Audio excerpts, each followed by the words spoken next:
It's Monday, September 7th, and time for your Barbados Today Morning News Update. Former Environment and National Beautification Minister Trevor Prescod has been speaking about his new post, and the Member of Parliament for St. Michael East has made it clear that his appointment as Special Envoy for Reparations and Economic Enfranchisement was not a token.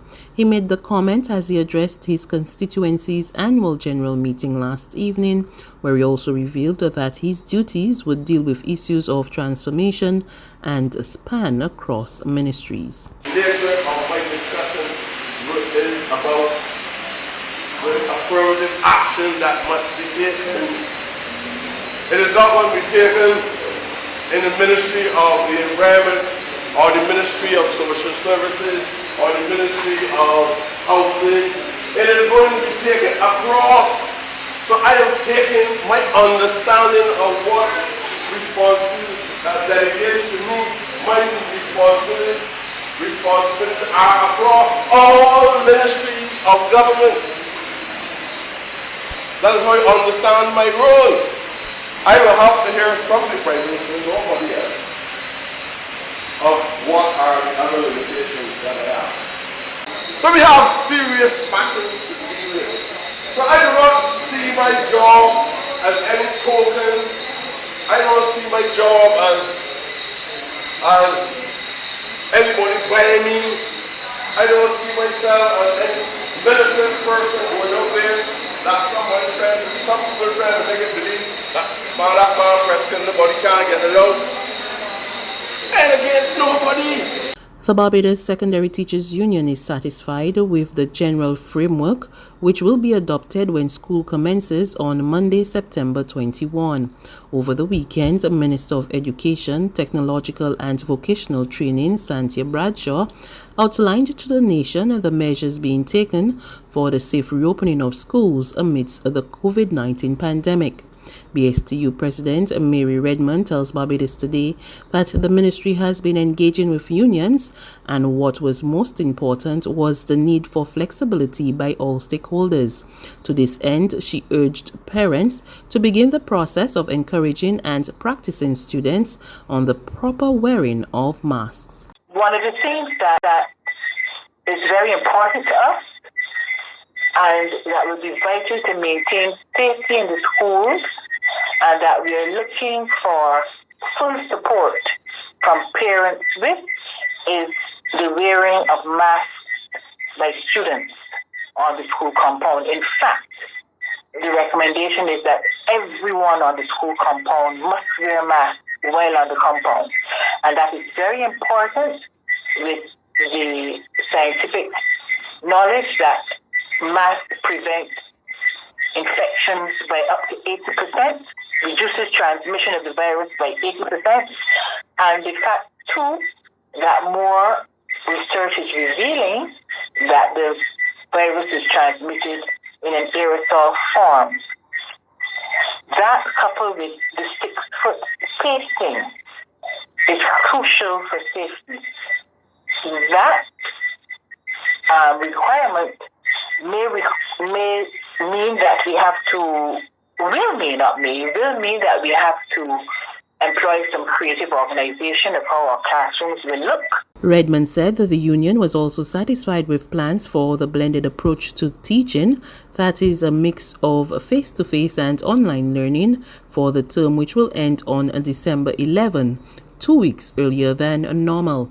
But she expressed concerns about public transportation arrangements for students. We do have some concerns in relation to public transport and the extent to which we may be commingling and the implications of this.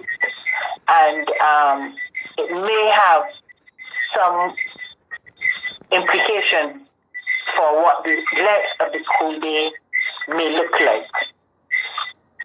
In relation to special needs and nursery children, of course, they require extra careful and special attention and approaches, and this is being organized. The devices for teachers and students, those are crucial for the successful blended approach. And the minister's statement, very importantly, is part of the ministry's ongoing attempt to include, to sensitize, to involve, and all of those things are necessary. A 26-year-old Jamaican female who arrived aboard Caribbean Airlines on Saturday is the latest person to test positive for COVID-19. She is now in isolation at Harrison Point, St. Lucie. Her result brings the total number of COVID-19 cases recorded in Barbados to 179. The number of recovered persons remains at 154. Persons planning entertainment events are being reminded of the necessity to apply for permission so that their premises could be inspected prior to the event. The reminder from Director of the COVID-19 Monitoring Unit Ronald Chapman, as two St. James bars had to be closed for the night on Saturday for non-compliance of protocols. The Red Door Bar in Holetown and the Drift Bar in Sunset Crest were both sanctioned for a number of infractions, including some bar staff not wearing face shields and some patrons not wearing masks, especially when ordering drinks at the bar. Murder accused Corey Orlando Gill will appear in the District C Magistrates Court today.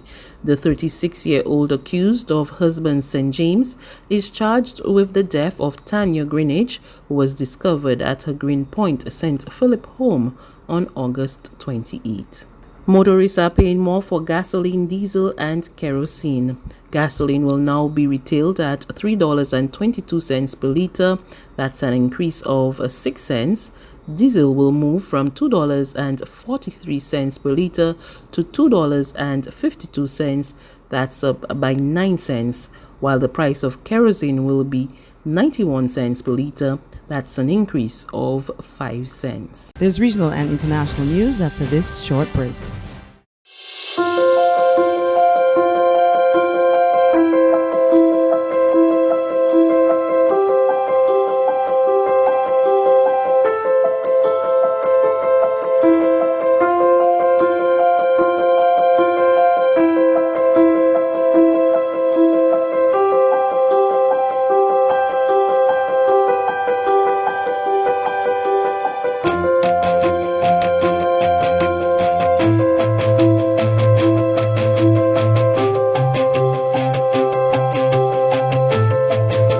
Barbados Today, news you can trust.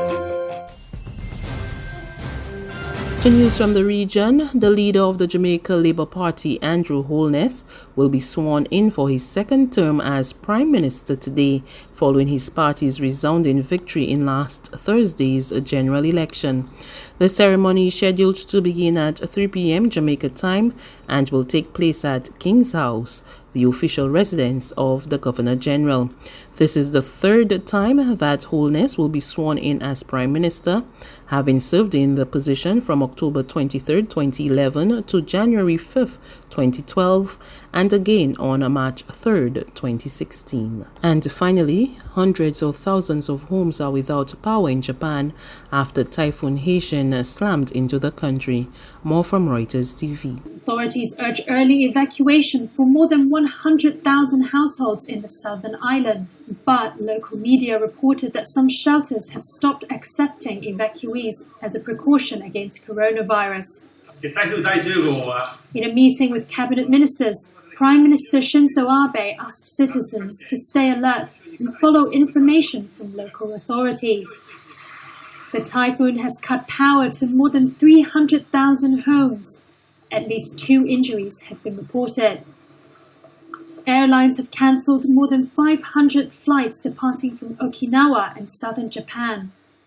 Bullet train services are also suspended in parts of the country. The typhoon was forecast to approach the Goto Islands to the west of Nagasaki in the early hours Monday local time. According to Japan's meteorological agency, it will then move to the Korean peninsula, which was hit by another typhoon on Thursday, leaving at least 2 dead and thousands temporarily without power. That's news. But for the very latest, visit us at www.barbadostoday.bb. You can also subscribe to our e-paper, email updates, or like us on Facebook, and sign up for our breaking news alerts via WhatsApp.